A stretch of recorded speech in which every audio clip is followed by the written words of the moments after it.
Ini beberapa keterangan hubungan antara ketenangan dengan kesehatan kita.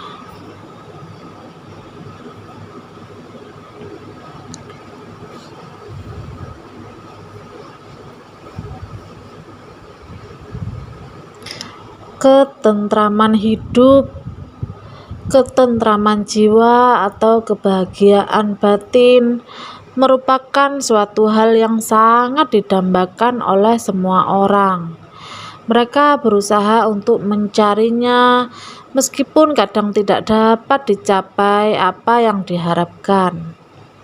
Ada berbagai macam sebab dan rintangan bisa terjadi sehingga banyak orang yang mengalami kegelisahan, kecemasan, ataupun kadang ketidakpuasan. Hal ini akan berpengaruh dalam berbagai kehidupan, misalnya pengaruh kesehatan mental terhadap pikiran atau kecerdasan tidak bisa dikonsentrasi pada sesuatu yang penting dan dapat terjadi penurunan kemampuan berpikir.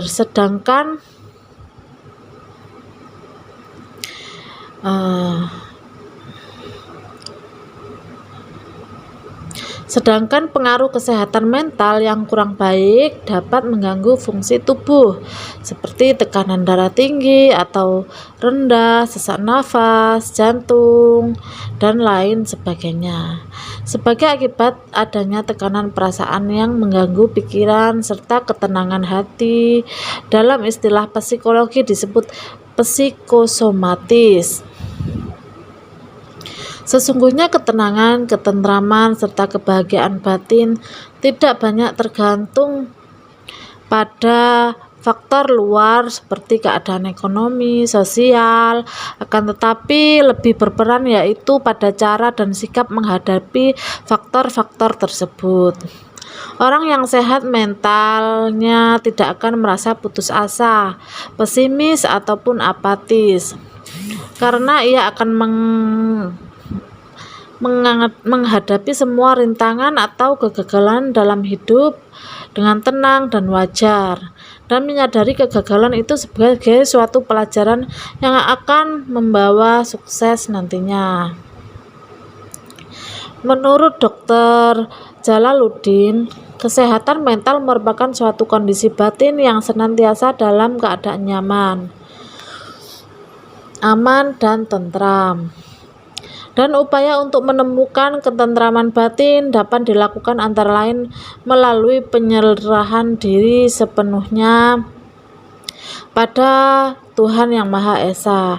Kesehatan mental dapat diartikan sesuatu kondisi yang memungkinkan perkembangan fisik, intelektual, dan emosional yang optimal dari seseorang, dan perkembangan itu berjalan selaras dengan orang lain.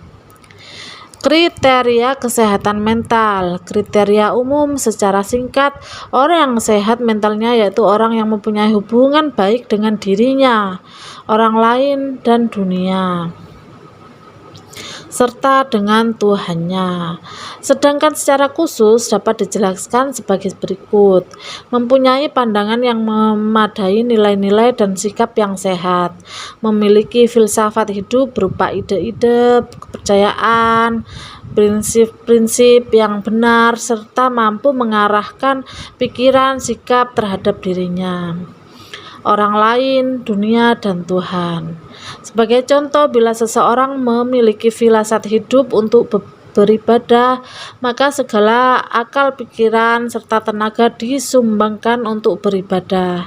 Memiliki hubungan sosial yang baik terhadap realitas kehidupan, serta memiliki prasangka yang positif terhadap kesuksesan. Sikap menerima dan senang atas keberhasilan orang lain, memiliki pikiran dan perbuatan yang selaras dengan perbuatannya. Hal ini menandakan bahwa seseorang dapat mengatur keinginannya keinginan dirinya, memiliki perasaan yang aman, tidak meragukan kemampuan diri, dan percaya pada diri sendiri, serta memiliki kemampuan untuk melawan emosi yang tidak sehat yang dapat merusak kesehatan jiwa seperti adanya kecemasan, ketakutan, sikap iri hati, dendam, permusuhan, dan lain sebagainya. Mengembangkan kesehatan mental. Kesehatan mental yang baik perlu diupayakan sehingga kita dapat hidup bahagia, sejahtera. Antara lain menyadari bahwa setiap manusia mempunyai fungsi dan peranan tugas yang berbeda dan bermanfaat untuk menyumbangkan sesama berdasarkan bakat dan kemampuan yang dimiliki. Berpikiran yang positif atau positive thinking. Semua perilaku pikiran kita diselaraskan dengan adat kebiasaan hukum yang berlaku. Menyadari bahwa diri kita adalah anugerah Tuhan Yang Maha Esa, hidup kita adalah kehendaknya, maka sudah sepantasnya menghormati, menerima, mensyukuri, mencintai diri kita, dan mencintai sesama.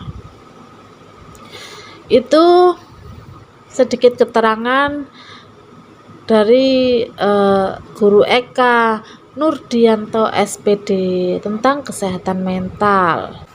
Jangan lupa selalu bersyukur setiap apapun yang kita dapatkan di dunia ini. Jangan lupa sholat, bukalah sajadah kita.